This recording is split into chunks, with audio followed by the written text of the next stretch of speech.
నేమమును నినాను మును నిన్ను మనమ్మున నమ్మినాను. నీ నామము నెన్ని నేను మననమ్ముననున్ననన్న మౌనమా.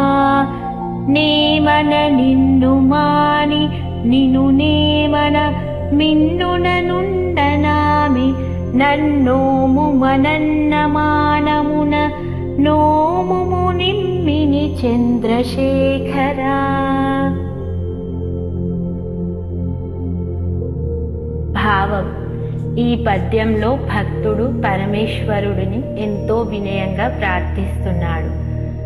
తాను దేవుణ్ణి తన మనసులో గౌరవంగా స్థాపించుకున్నానని, ఎప్పటికీ ఆయనను విడువనని చెబుతున్నాడు. అలాంటి తనను దేవుడు ఎందుకు నిర్లక్ష్యం చేస్తున్నాడని, ఇది హాస్యమా అని ప్రశ్నిస్తున్నాడు. ఓ స్వామి, నిన్నే నమ్ముకున్నాను, నీ నామస్మరణలోనే జీవిస్తున్నాను. నీవు కన్నగల వాడవు, మానవులపై దయచూపు వాడవు. కాబట్టి నన్ను కాపాడి అనుగ్రహించు ఓ చంద్రశేఖర అని వేడుకుంటున్నాడు.